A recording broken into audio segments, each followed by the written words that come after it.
All right, everybody. We're here.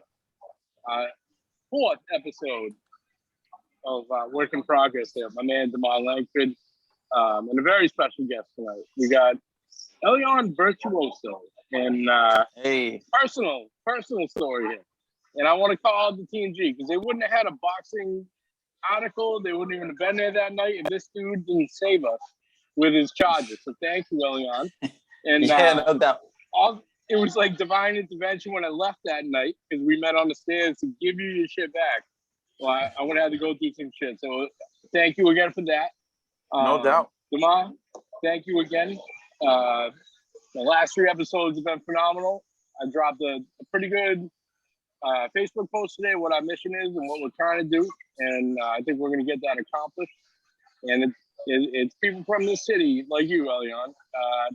Not really sure how, like I said in that post, man, you're the person I was supposed to know about, not the bullshit, And that's what we're here to do.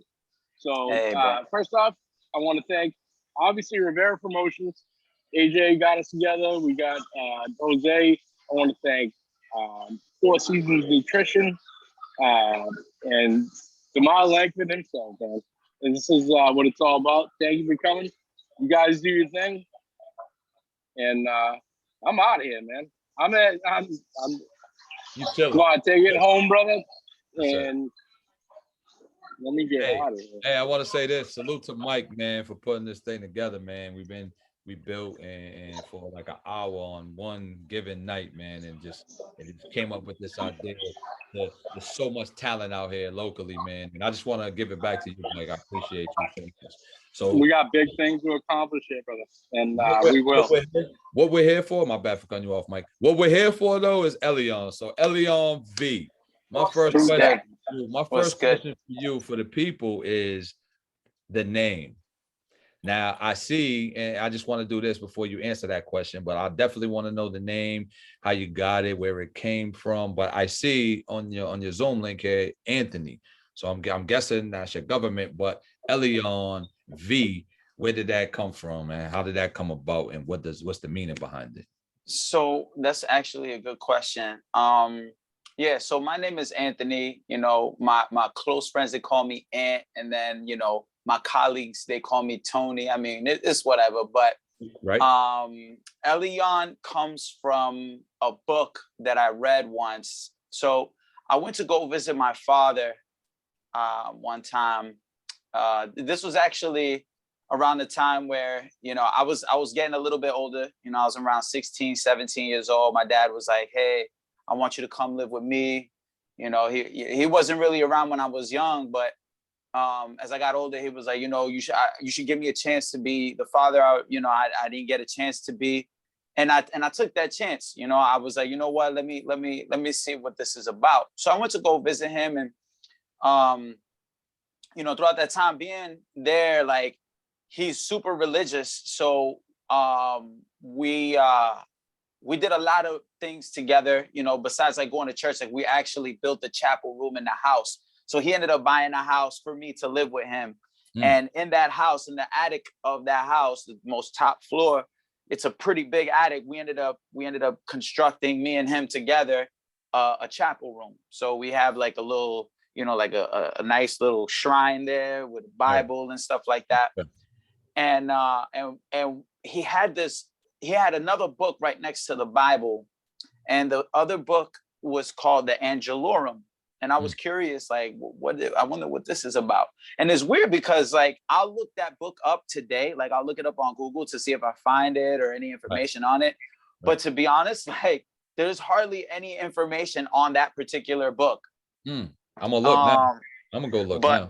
It's called the Angelorum. But basically, this book has all the names of the angels in it, and pretty much like their description and what they do in heaven or in hell, like whatever they are. It's a supernatural.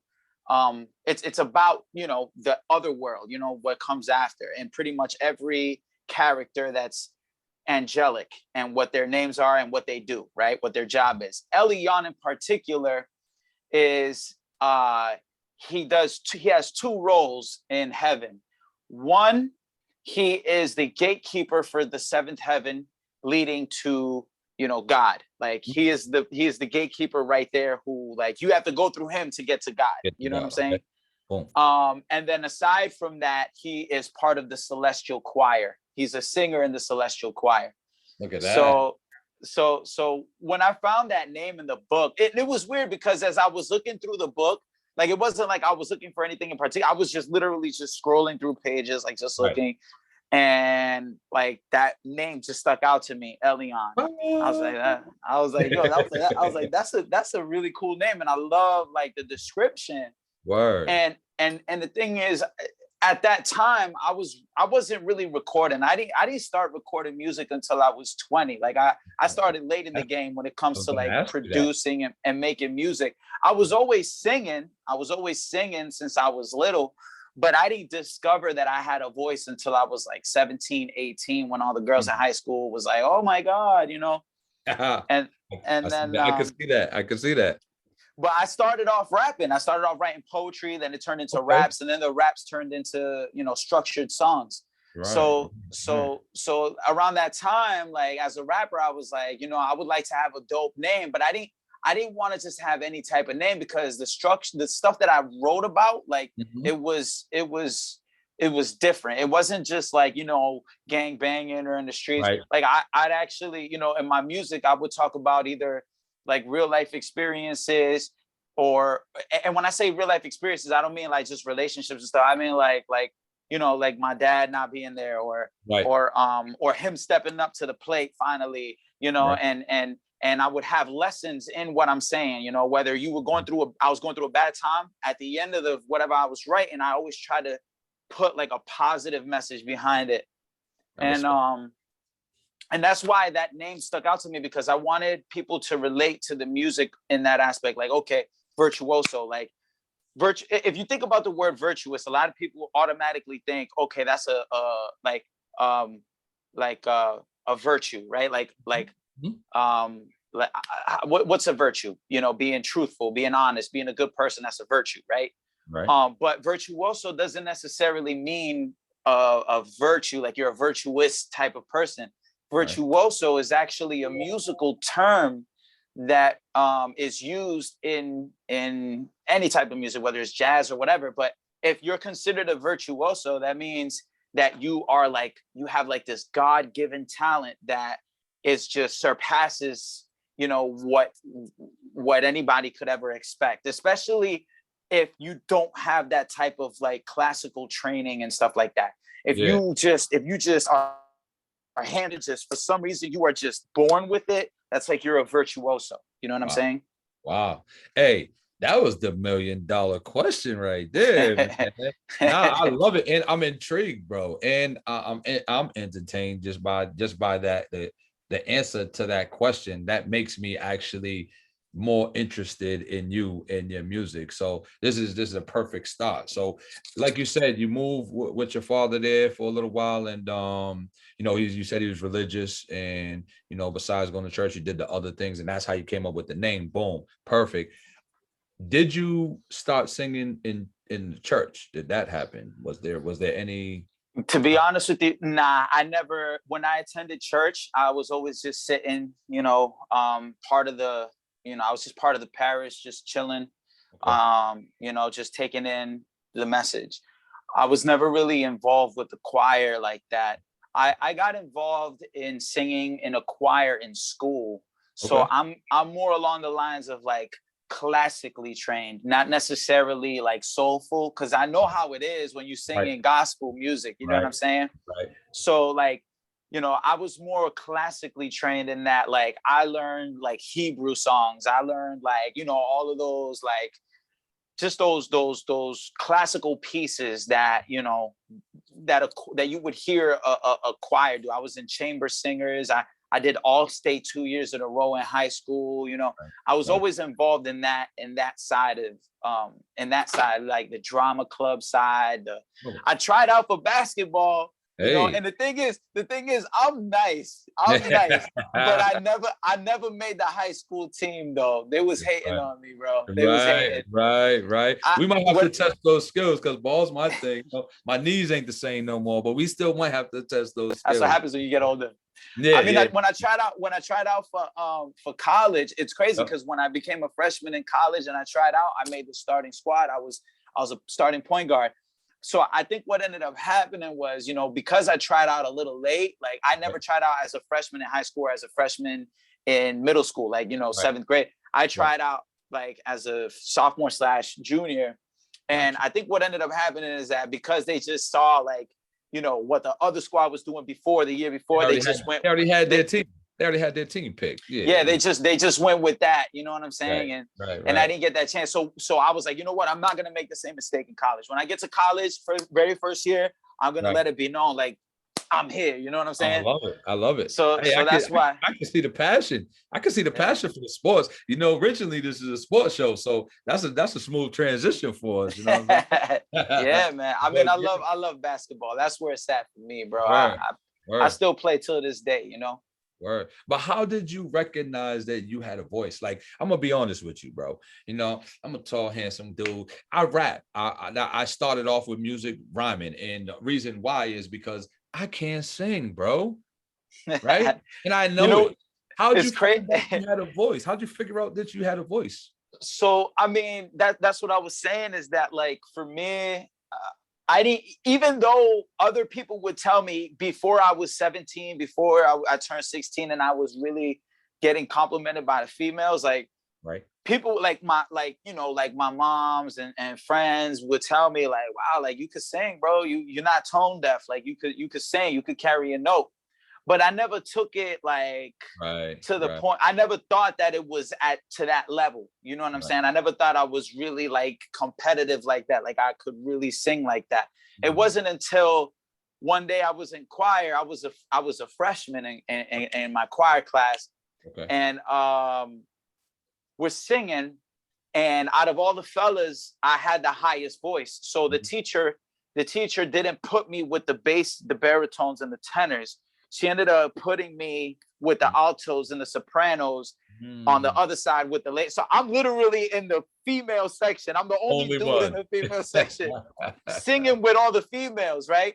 So as I'm singing in that section with them, you know, certain things, they could hear me because I'm sitting next to them, like right next to them. So they'd be like, wow, like you could really sing, boy. Like, you know what I mean? And eventually one of the girls, I guess she was cool with the professor, and she was like, I got to hear him sing solo. He got to sing something solo. Like we got to put him on blast. Wow. So one day I come in, we're singing a song, and the teacher goes, okay, I need a volunteer for a solo. I didn't raise my hand. I was just like, whatever. So a bunch of dudes raised their hand, whatever. And she was like, nah, you know what? Anthony, I need you to, I need you to, I want to hear what you got. And I was like, I didn't even raise my hand though. She was like, yeah, I know, but I want to make sure you're paying attention. She tried to flip it. You know what I'm saying? Like, I want to make sure you're paying. I was like, all right. So, you know, I sang the song, and then like, I could hear like girls kind of like crooning, like, woo, you know, like doing that and shit when I was singing. And that's kind of like that moment that I was like, oh shit, I think I got something. I think I can really do this. Yeah. So then from there, I took it more seriously. I started really practicing. Back then there was no YouTube. Back then there was no tutorials like that, bro. You was in the field. You wanted to get nice with something, you was in the field. You was practicing hands-on, you know. Absolutely. So that's what I did.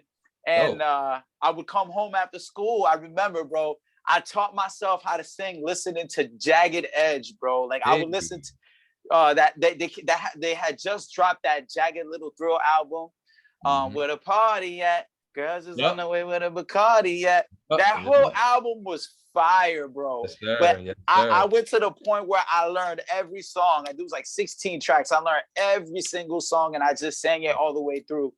And all the stuff that they did, like the dynamics, the way that they did it, you know, the vibrato, the falsetto, that raspiness, that soulfulness. Like I always try to just mimic it, replicate it.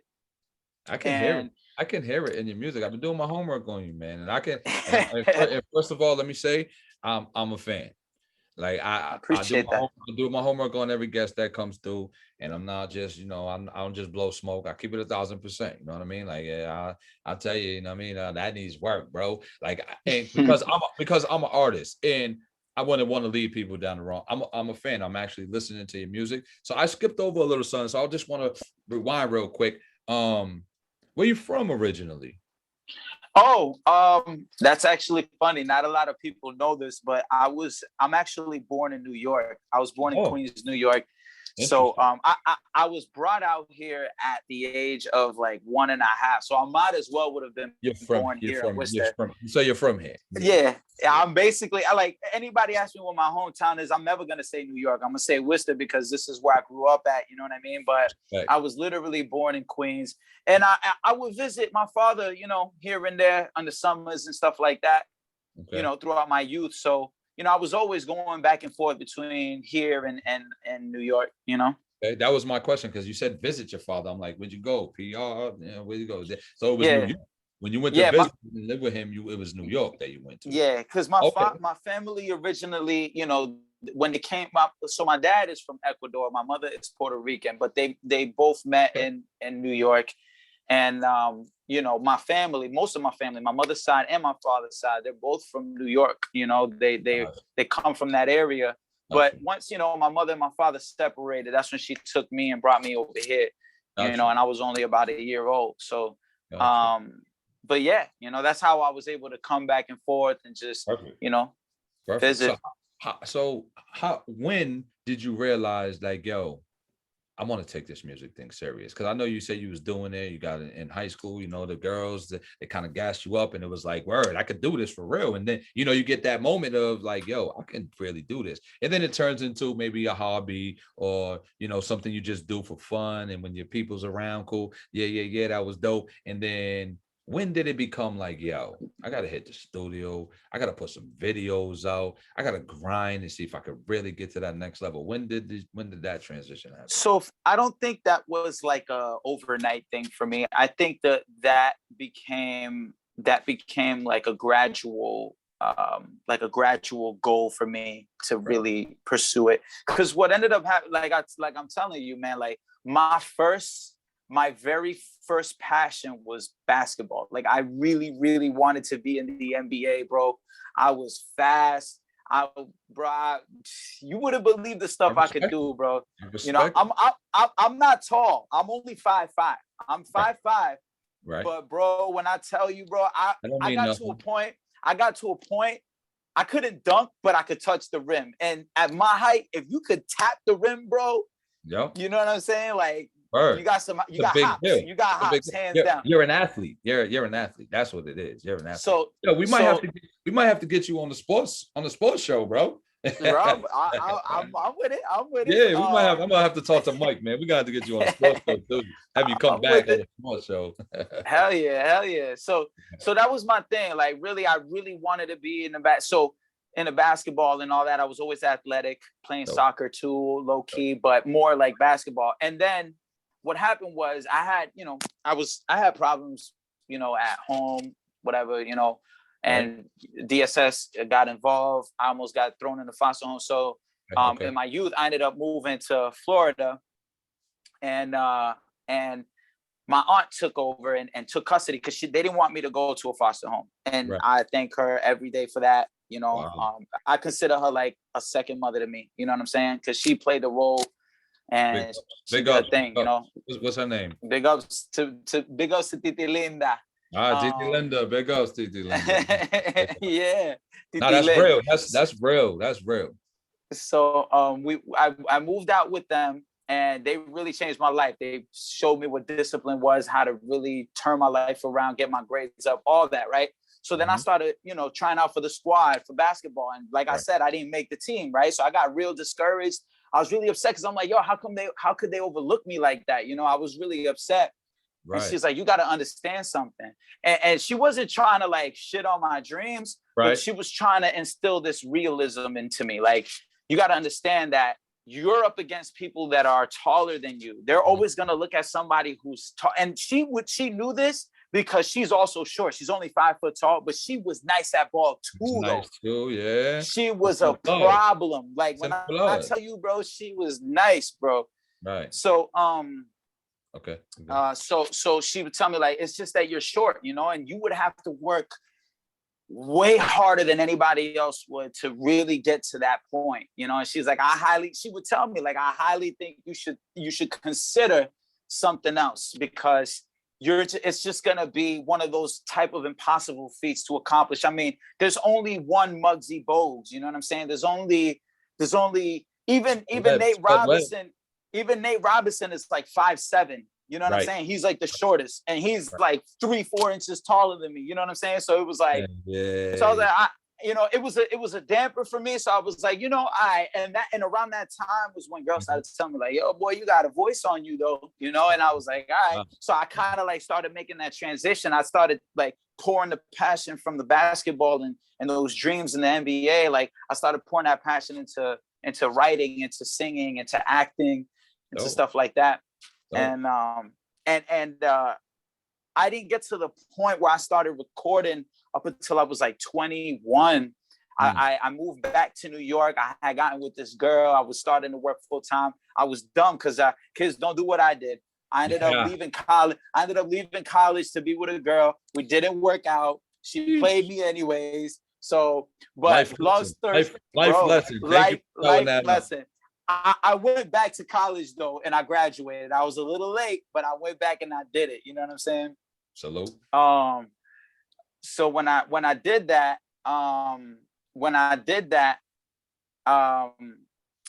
that's when I was like, you know what? I'm working. I left New York when that whole business happened, and I was working for a while, and I took my tax money, and I was like, you know what? I'm gonna buy myself some studio equipment. So and I'm gonna learn it, and I'm gonna just apply myself, and I'm gonna just do it. And that was how long ago? Ooh, that was at the age of 23, 24 when I first got my stuff. Like when I first got I got my little $200 interface with a condenser mic, but it was like the MXL 92 or whatever, like a real cheap, like it was, it was a cheap setup. You could tell like the quality isn't really that good or whatever. Right. And then I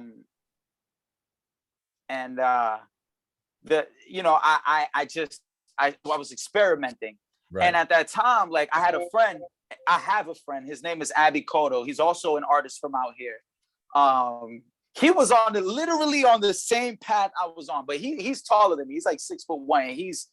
He's dope too with rapping and with basketball. Right. But and we still play together. We play 5-on-5. We link up, all of that.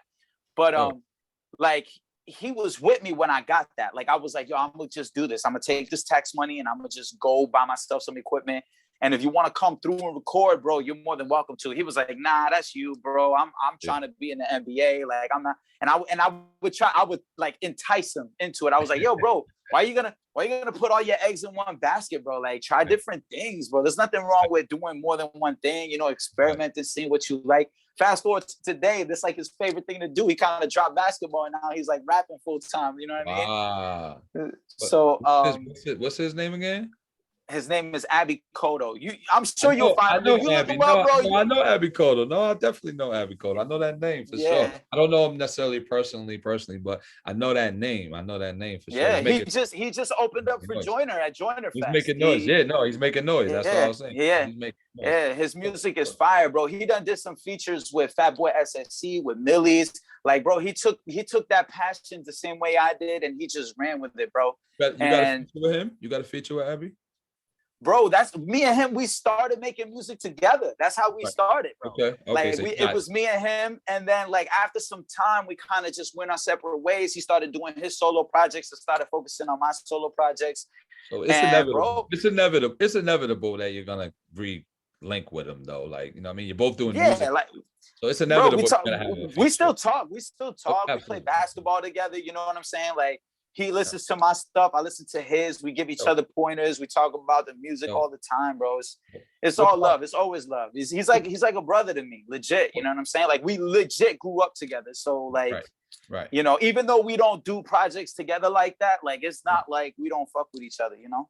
Yo, what part of the city did you grow up in, and what high school did you go to around here? Well, I went to 3 different high schools throughout my youth because of that whole DSS situation. Okay. But when I grew up here in Worcester, and the first high school I went to was actually in Florida. That was Wesley Chapel High School. Okay. That's out near Tampa. And then I went to South for a year, and that's where I met Mike loves to hear that. He's a Southside guy. He loves to hear that. See that, bro? That's where we all went to South. Abby Coda went to South. Joyner Lucas went to South. Right. You know, I met Joyner there. You know what I'm saying? We was never friends like that. Like we seen each other at a distance and shit, but we wasn't really friends or we had our own circle. We had our own circle. Yeah, we had our own circles and shit. Right. And then from there, I ended up going to a high school in Connecticut. After that one was Naugatuck High School, because that's when that was when my father ended up buying a house, so that way I could live with him, because he was like, he had his own business in New York, and then he ended up selling the business and then collecting a pension, and he was like, you know what, I'm gonna buy a house. And he was like, come with me, pick out the house, we're gonna buy the house, and I want you to live with me. Because the thing is, my aunt, she didn't want me to go live with him. She wanted me to stay with her. She was like, if you're gonna live with him, he better go buy a house. He got to do this, he got to do that.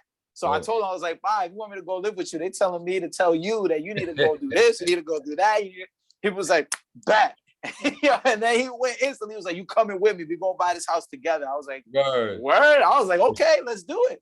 Respect the pops, man. Respect the pops. For real. Yeah, that's big. That's grown man biz, man. People don't understand, man. And that's the thing. And we are changing the culture. And Mike says it a lot. And it's hitting home for me, where, you know, we got to shine a light on the positive things, man. And there's a lot of negativity in the world, especially today. You know what I mean? So we're shining a light on positive things. Everything you've talked about so far is positive. Yeah, there's trials and tribulations in your life. And of course, with everybody, right? Ups and downs is how things are. But everything you're talking about is how you got to where you're at. And we got to shine a light on the positive things. So something positive about you. Like I said, I've been doing my homework on you. Something positive about you is your YouTube page is rocking. You got what I'm saying is you got about how many thousand subscribers, man? Yeah, it's rocking. It's working. It's a work in progress. You know what I'm saying? You got a marketing thing, or are you signed to an independent label? Are you? Well, you know what's crazy is that when I first started dropping music and all of that, like when TuneCore became a thing, when TuneCore was like first established, like that Def Jam digital distribution and all that for independent artists. Yep. I was amongst the first to jump on that wave when that first came out. But back then, you had to be signed. Like there was no like, oh, I'm just me putting out music. It wasn't like that. It was like you had to have a business backing or a business background. Yep. And at that time, I was like, how am I gonna do this? So because it was around the time where I got all that equipment. Right. And I was like, you know what? I might as well take some of these funds and I'm gonna start a label. And I started my own little label. I called it Lyrical Melody Records. I signed myself, and then I started just, you know, putting my music up there. Now back then there was no digital marketing or nothing like that. It was literally post your shit, good luck. You know what I'm saying? It wasn't like, there's a lot of tools now that they provide you to be able to put yourself out there more. Yes. And you know, and that's not even then. And these tools are new. They're like 5, 6, 7, maybe 8 years old, but that's still new considering how long TuneCore's been out there. You know what I'm saying? TuneCore has been a thing since I was like 22, 23. I'm 35. I'm about to turn 35. Okay. Yeah. Happy birthday, bro. Happy birthday, bro. I'm gonna do my best to come see you. Speaking of that, so which video of yours, if somebody was like, yo, I want to hear your stuff, man. I want to hear your stuff. And you got one shot. I want to see a video of you. You got one shot. As a matter of fact, I'm a major label and I'm connected. I want to sign you. I want to get you signed. I heard about you, but I want to see what your video is like. And if it's dope, then I'm gonna sign you. Where would you send them? Which video would you send them to? Wow. Oh man. There's about 4 videos that I really, really like. And amongst those 4, it's hard for me to really tell you which one. Huh? To pick one is tough. Yeah, it's tough for me to pick one because of different reasons. Okay. You know, for the 4 videos that I'm talking about, one of the things that I really try to accomplish in whatever video I do is, cinematography. Like we try to make sure that the angles is right, the movement, the performance is right. Right. The quality is there. You know what I'm saying? Very important thing. Absolutely. So, with that being said, I mean, with these videos, the quality's there. Yep. But I feel like in certain songs, my image, my branding, my personal brand wasn't really reflecting the way that I wanted it to, even though the music is on point. Like, for example, like my favorite sound, my most sonically appealing sound that I feel was one of my strongest records is Damn Right. Damn Right is, it's just me belching notes, singing about something that real shit. You know what I'm saying? Right. But the image, I had short hair. It doesn't look like I was really playing the part. You know what I'm saying? I don't know. That's my. I'm my own critic like that. You know what I'm saying? You're supposed to be. That. So if we're talking about sonically, like focusing on the sound sonically, I would say Damn Right. But if we're talking about like the whole package all together, sonically with the cinematography and everything, I'll go with that one. Which one? It would have to be. That was tough. It would either have to be Shine or it would have to be my Spanish song, my bilingual song, Me Tienes Mal. Okay, so we're gonna end up before we disperse. We're gonna play one of them live. All right, sounds good. That's why I was doing that. I wanted to get the one because I want you to pick the one. I don't want to pick the one. I watched numerous of them now, and I'm like, okay, and I like them all. I'm not gonna front. And videos are a big deal, man. You got to have that visual, like you said. And then the thing about videos is good and bad is, yes, it's done. It's out there for the world to see. I want to get the reaction. But you can't take it back. I mean, you can, but who takes videos down nowadays? You can take videos down and move on. It depends, bro. You know what I noticed, that a lot of people, they try to follow a template, right? When it comes to the way that they push out their music, when it comes to the way that they just push out their music and market themselves. They try to follow a template. They look at what Joe Schmo is doing. They look at Drake. They look at Weeknd. They look at Nicki Minaj. They look at different artists, and they're like, well, they never did that, so I can't do that, because if I do that, I'm gonna be a weirdo, or it's just not gonna not gonna work. Right. That's what they got, like this idea that because another successful artist didn't do a particular thing, that they probably shouldn't do it either. And I noticed that that's not necessarily true, because recently Nicki Minaj just released on her latest project the song what's that song with the You the Best. You the best. Oh, yeah. You the best. You the best I ever had. You re-released it? She released it, right, with the normal song, the exact way that it was, right? Yeah. Except that on the second verse, instead of hearing Drake, she put her verse on it, and she put it out as a record. She put it out as a record, and I'm like, never heard it. I was like, damn, like if you could do that, then it's all fair. It's all fair. Like for an artist who has That's Young Money though. She's tied into Young Money, so and that's Drake. They're tied in, so she's probably just got the opinion. She got the approval from Drake and Lil Wayne, and was like, but we couldn't. Nobody else. We're not doing that. But I see what you're saying. Listen. It's the idea. It's the idea of releasing an old project and putting it back out, or you know what I'm saying?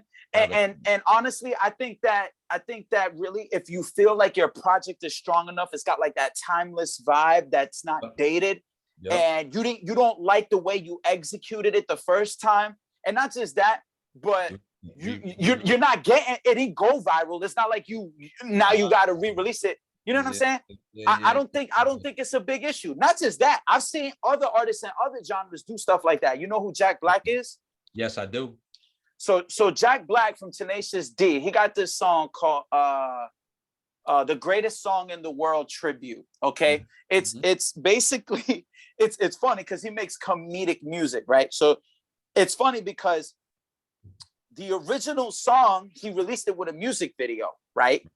And the song is amazing. It's basically a tribute to the greatest song in the world. In the song itself, he's talking about how he was approached by a demon, and the demon was going to eat his soul unless he performed the greatest song in the world right then and there. And he literally, basically, in the song, he's talking about how he freestyled that song, and it just so happened to be the greatest song in the world. So this song is a tribute to that moment, is basically what that song is about, right? And when he released the music video to that shit, bro, it was low budget. Crazy. You know, no, it wasn't crazy at all. It was low budget. It didn't, it didn't do that many numbers. Yeah, he got fans off of it. He must have hit like a few 100,000 views on it, right? Because it was a good song. It was sonically, it was really good, but the visuals wasn't there. Wasn't there. So eventually he ended up getting signed. He ended up getting, a lot of opportunities, and now you know of him. Everybody knows of him. He does movies and all of that, right? This was before he got that big. He was young. Right. So he ended up getting the budget, and then he believed in that record so much that he was like, I'm gonna shoot a whole new video, and we're gonna put it out there like it was. And on top of that, here's the thing that got me. He didn't even retract the first one. He kept it out there. He was like, you know what? Fuck it. I'm gonna do this new one. And if you want to see the new one, you can see the new one. If you want to see the old one, go see the old one. Regardless, I'm gonna get paid. He said, regardless, I'm getting paid. It's my song. You know what I'm saying? I respect. So at the end of the day, I feel like it's all fair nowadays. You could do, if you're an independent artist and you don't got rules to follow proposed to you by some label or some, whatever, do what you feel is best for your best interest, because nobody's gonna do what's in your best interest. You got to do what's in your best interest for you. Yo, I love your energy, man. I really do. I love your energy. I love your spirit, and you're right on point with 99% of this. So what I'm gonna say is, I got a few more questions for you. Then I'm gonna open the floor for you to promote whatever you need to promote. Let people know how they can get in touch with you and all of that. So real quick, show wise, what's your biggest show to date? Like, what do you think is your biggest show to date? Wow, I gotta take a moment to thank God because you just made me think about all of that. Like, a lot of times we get, as artists who are, up and coming and really going through a lot of struggles, whether it's turn downs, whether it's, brick walls, obstacles, or the lack of shows, or the pandemic that's causing you to lose your streams or your show opportunities or whatever. Right. You really gave me the chance to kind of reflect right now on the blessings that I've been given, to be able to like perform in some really, really cool shows. I wasn't as bad as I kind of wanted to be at Joiner Fest. I actually had another show that day and had to perform at a smaller venue. So I couldn't, even if he had approached me and allowed me to do that, I wouldn't have been able to do it because I was contractually obligated. But I gotta say, man, one of the biggest shows I've ever done would probably have to be the time I opened up for I opened up for Young Thug, PNB Rock, and who else was there? A Boogie, PNB Rock, and Young Thug did a show together in Rhode Island at the Dunkin' Donuts Theater. Oh, and that's a big event. It was an amazing event because it was the Dunkin' Donuts Center is a fucking stadium. You know what I'm saying? I know. And I was blessed to have been invited by a good friend of mine by the name of Money Maverick. Money Mav. Yeah, Money Mav. I met Money Mav in person in Boston at the House of Blues for a show that I don't even remember how I got involved. I think it was my boy Pillsbury and Jay Holland. They extended, one of those showcases. You know how like artists will get together. So I was like, you know what, I'm gonna go over there and I'm gonna show them what I got. So I went over there. I brought in songs and I sang like 3 songs, and Mav was there. This was when he was still with Jammin'. He's not with Jammin' no more. Now he's a Red Sox DJ, but. When he was with Jammin', he came up to me. He was like, "Yo, boy, that song you sung, so I need to get you the info." I was like, "Bro, take it down. It's nothing." Yeah. Man, you know what? Hold up, bro. My battery dying. So let me put this on the charger real quick. I'm gonna have to take these headphones off because these new iPhones, bro, they don't have the headphone jack, bro. You gotta swap out the charger with the. Yeah, they try to play you. They want you to buy specific things for specific things. Try to get that money. You know what I'm talking about? Yeah, bro. I don't like the way they did that, bro. It's all the money. It's all the money scheme. They're trying to come up on us. You know what I mean? Profitability, bro. But absolutely. But yeah, so what ended up happening was that he came up to me. He's like, "I need your contact info. We're gonna definitely link up. We're gonna collab on something." Yo, my man. I don't know if a lot of people know this, but Mav could sing, bro. Like, he's done release some projects. And my man's could be like, he rap and all that, but he actually could sing. Yeah. And we did a song together. We did a song together called Never. It's on my first project. We actually shot a video to it, which came out dope. Don't get me wrong. Right. It came out dope. But we never really pushed it that hard, to be honest with you. And it did some numbers by itself with no push. But I feel like I should probably revisit a few tunes and do a push. Why not? But anyway, so he was there and he was like, talk that up.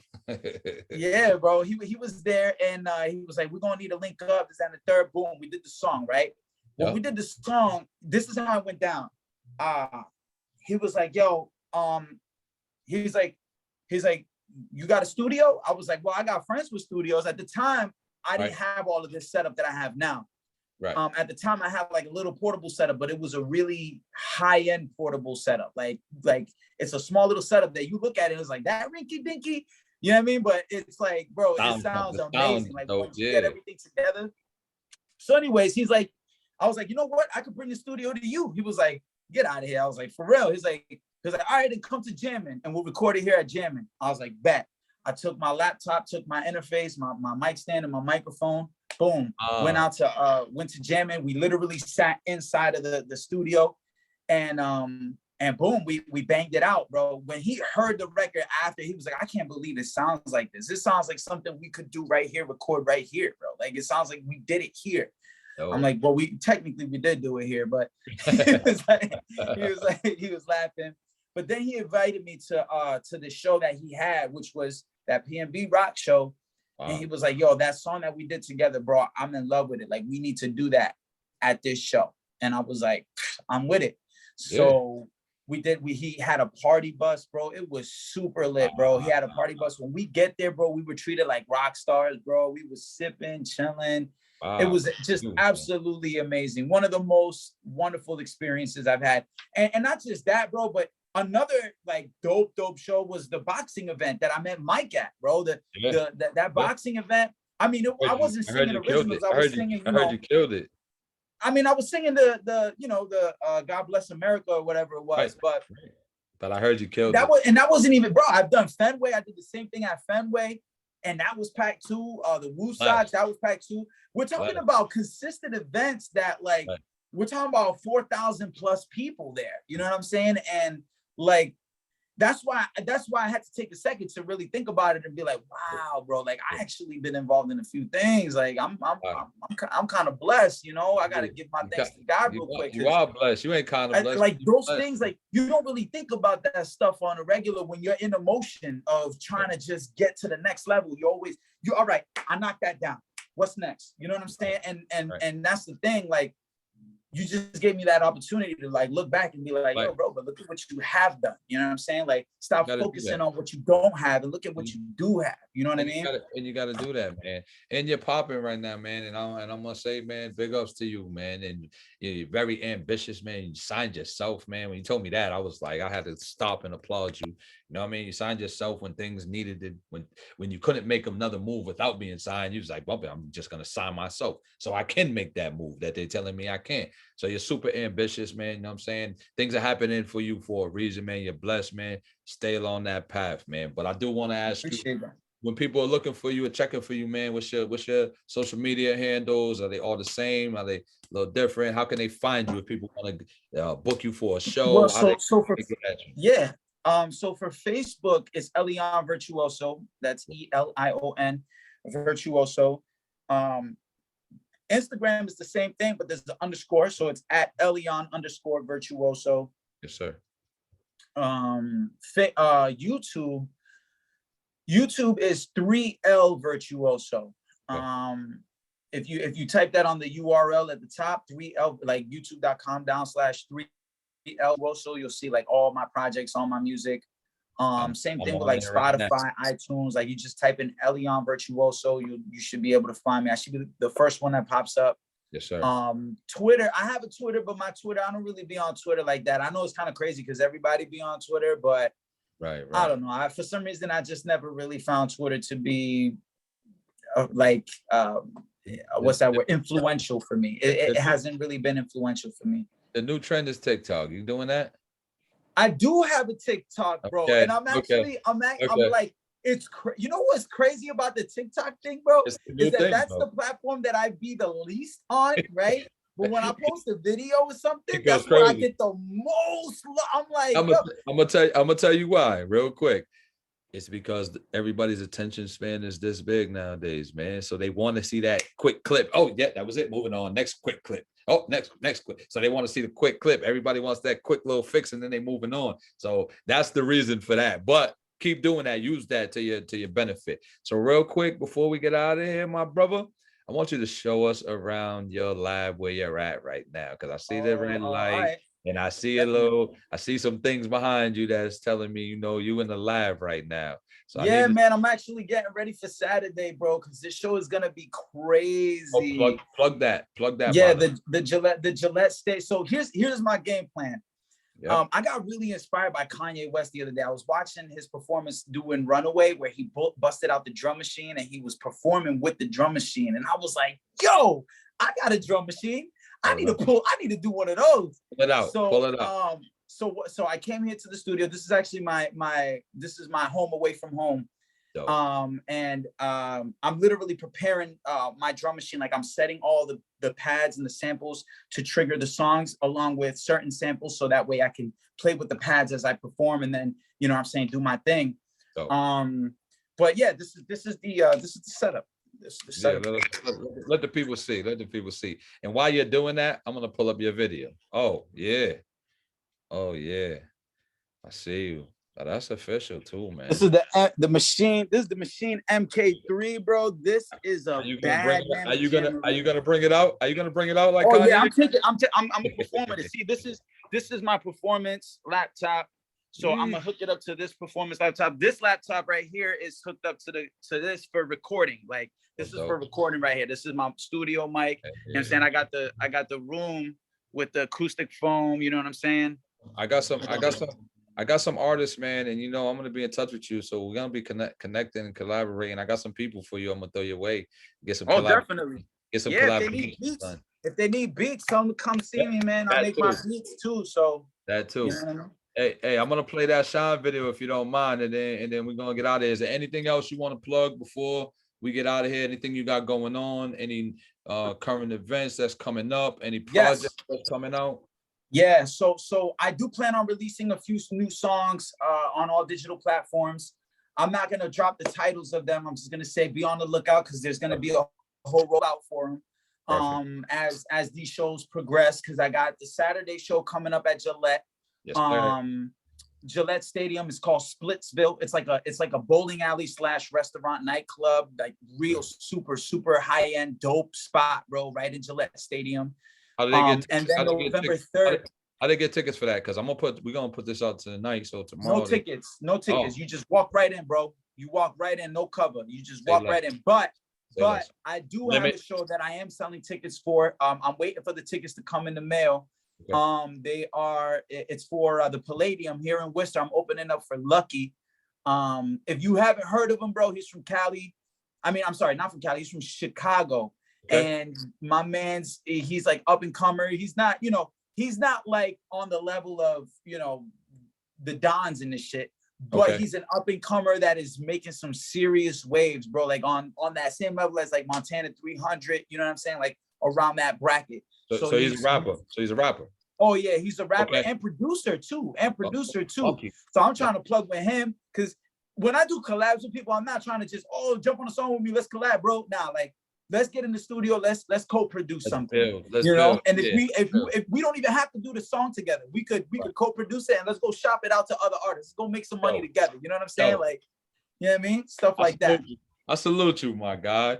You're official. Go ahead. If you wasn't done, go ahead. So so Palladium opening up for him November 3rd. I'm gonna have tickets for that. They're gonna be $25 a pop. If you want some, come see me. Let me know. Sure. Help me get the word out because the more tickets I sell, the better for me. You know what I'm saying? I'm not getting that money. That money goes all to the promotion team and all of that, but it solidifies my position to be able to open up for him. You know what I'm saying? Absolutely. You're a real dude, man, and I respect your grind, man. And this show is called Work in Progress, man, and because we are all working, we are all kings, so it's WorKing in progress, and we're all working. I like that. We're all working towards being kings in our own right. You know what I'm saying? Whatever we choose to do, whether it's basketball, like you said, whether it's music, whether it's anything that you want to do, man. We're all a work in progress, man, and it's gonna remain that way until that death date, man. So I respect your grind, man. I'm gonna play this video for the people, man, and then we're gonna get out of here, man. I salute you, man. I respect you. Thank you for taking time out of your day to be here with us, man. You could be anywhere in the world, but you're here with us. Man. And we're gonna build some more outside of this. But I want to let the people see what you do, man. You know what I'm saying? Definitely. I appreciate the plug, bro. Let me share this real quick. Boom, boom. Boom, boom. You can see that? Yes, sir. Mute yourself for me so we don't make noise while it's bumping.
So dope. So dope. Salute, my God. With GoDaddy, you can sell anything. I see anywhere. how you did that. The Anything. plug. Hold on, Anywhere, hold on, hold on, anywhere. hold on. This is Hold on. big. Why is it? Like being able to Hold on, party hold on, again hold on, big. hold on. The Why is world's it? been waiting What's for that? what The you do. plug? So no matter what you're What's selling that? The or where it's plug? needed, Get out of with here. GoDaddy, you Get can out of here. All right, my bad about the interruption. Yo, the commercial played at the end because you're popping and you got ads playing. But yo, the Worcester plug at the end, first of all, with the Worcester's finest. You're still on mute, so are you able to unmute? There you go. The Worcester plug at the end with the Worcester's finest club. I respect that first and foremost. And your flow, like you're singing, but I can hear the rapping influence, bro.